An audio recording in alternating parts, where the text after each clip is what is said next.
A real friendship is a rare and sacred thing. Not rare because it is so complicated, but rare because it is so plain, so unforced, so disinterested. Most people will go their entire lives surrounded by people they call friends and never once be seen through, never once be loved without condition, never once feel the quiet relief of being accepted as is. So let's talk about it. This thing we call real friendship. Let's set aside the common substitutes, utility, proximity, shared gossip, mutual ambition. Those aren't evil, but they're not it. A real friendship does not rest on usefulness. It doesn't depend on sameness. It doesn't dissolve when your fortunes change. It isn't replaced by convenience or shaken by silence. A real friend is someone whose presence does not require performance. You can sit in the room with them for hours and say almost nothing. You can speak and not worry about whether it landed well. You can weep and not apologize for the mess. They are not scanning you for weaknesses. They are not tallying favors or crafting polite exit strategies. They are with you because they want to be, and you are with them because it feels good to breathe in their company. There is no contract between real friends, no scoreboard. Real friendship is not measured in transactions. It's not your turn, then my turn. It's not Christmas cards or chore swapping. It's something looser and stronger than that, more like gravity or tide. You show up because you want to. They stay because it's natural.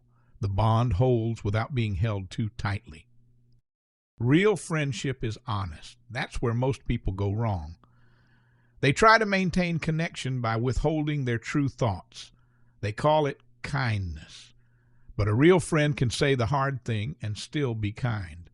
A real friend will speak the truth, not to hurt you, but to protect what's real between you.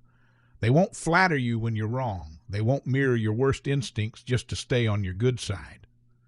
They are not afraid of your disapproval if it means standing by your best interest. It's not easy to hear the truth from a real friend, but it's strangely comforting too, because deep down you know they're not saying it to win or to shame.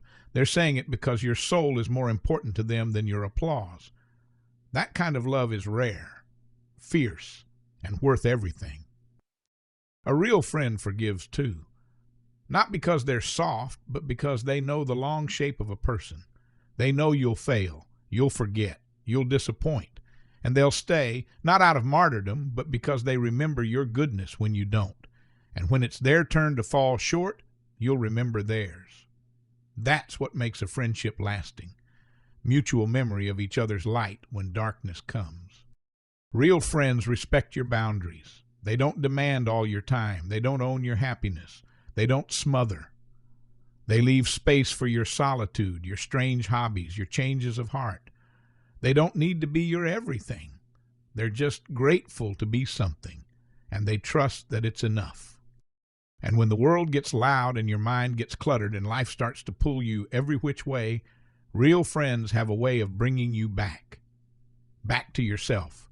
Back to the sound of your own laughter. Back to the strange wonder of being alive and not alone. You'll talk or you won't. You'll eat or you'll fast. You'll work or you'll do nothing. But you'll do it together. And somehow, that makes all the difference. You don't need a dozen of these friends. You might only ever find one. But one is enough. One is plenty. One person who knows you and chooses you still. That's a treasure greater than gold. More reliable than fame. More steady than passion. More lasting than blood even. And if you haven't found them yet, don't panic. Real friendship often takes time. It doesn't rush in with fireworks. It grows in the quiet places. It reveals itself in small acts repeated over years, a phone call when no one else remembered, a truth spoken when it would have been easier to lie, a ride to the airport, a sandwich, a silence held just long enough to make you feel safe. If you are lucky enough to have such a friend, protect that bond. Tell the truth. Listen well. Show up. Apologize when you mess up. Make space for their weirdness and ask them to do the same for you. Real friendship isn't flashy, but it is solid, and it is rare. And when you find it, you will know, because it will feel like coming home.